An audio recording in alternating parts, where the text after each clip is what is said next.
Muy buenos días a todos. Sean bienvenidos al devocional del día de hoy, al cual he titulado El propósito de Dios en la vida de José. En este devocional estudiaremos el capítulo 45 del libro de Génesis.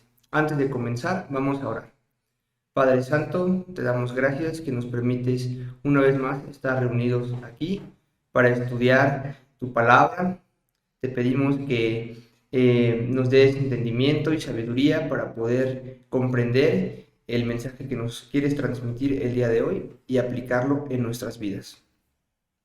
Bueno, como sabemos, José pues había pasado por varias pruebas, desde que lo habían vendido sus hermanos, que había pasado, había vivido esclavitud en Egipto, que había ido preso por una injusticia, pero poco a poco Dios lo había ido librando de cada una de estas pruebas y ahora estaba él en un puesto de gobierno, en un puesto de alta estima delante del faraón.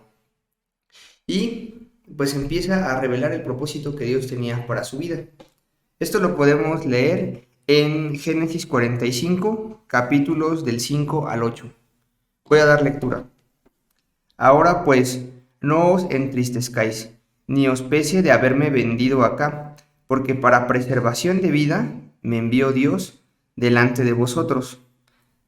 Aquí en el versículo 5 podemos ver que finalmente el propósito que tenía Dios era de vida, de que una vez que llegara los tiempos de hambruna a Egipto y a la tierra de Canaán, José iba a estar ahí para administrar sabiamente los recursos y también para poder compartir de esa bendición, de esa buena administración que estaba llevando con su familia, que también ya estaba pasando hambruna. Leo el versículo 6. Pues ya había habido 2 años de hambre en medio de la tierra, y aún quedan 5 años en los cuales ni habrá arada ni siega. Y Dios me envió delante de vosotros para preservaros posteridad sobre la tierra y para daros vida por medio de gran liberación. Así pues, no me enviasteis acá vosotros, sino Dios, que me ha puesto por padre de Faraón y por señor de toda su casa y por gobernador en toda la tierra de Egipto. Aquí vemos que a pesar de que sus hermanos lo habían vendido, a pesar de que sus hermanos habían sido pues malas personas en haberlo vendido para deshacerse de él, pues vemos que José reconoce que no fue tanto la parte, bueno, Dios usó como instrumento a sus hermanos para que finalmente José llegara a la tierra de Egipto y llegara al puesto donde él estaba, para preservar la vida no solamente del reino de Egipto, sino también de las personas que lo vendieron, que fueron sus hermanos.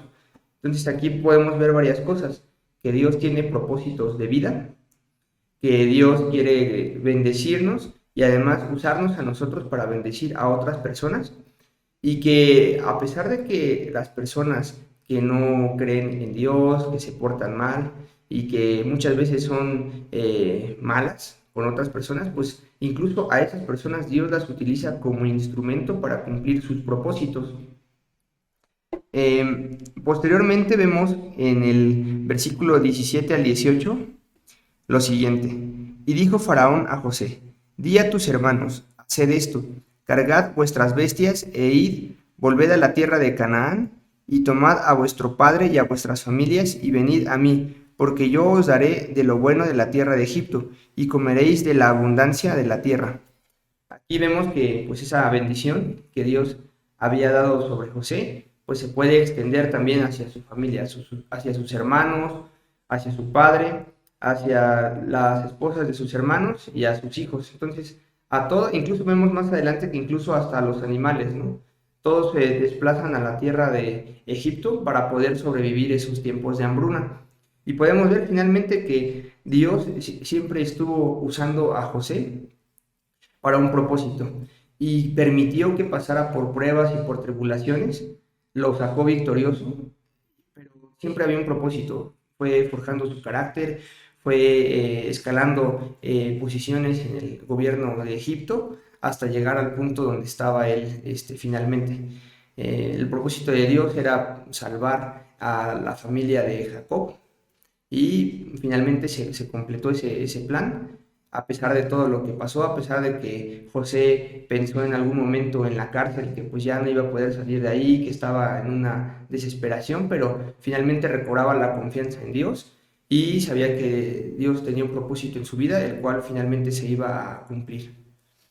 Esto lo podemos analizar en nuestras vidas, que a pesar de que nosotros pasemos por tribulaciones, a pesar de que tengamos problemas, a pesar de que la gente, incluso gente cercana a nosotros, haya hecho mal contra nosotros, pues no nos tenemos que entristecer porque los propósitos de Dios son más trascendentales que lo que podemos vivir en esta vida, que las acciones que hagan nuestros enemigos o la gente que atente contra nosotros pues no van a significar nada y finalmente el propósito de Dios se va a venir a cumplir, incluso usando a esas personas como instrumento para que nosotros forjemos carácter.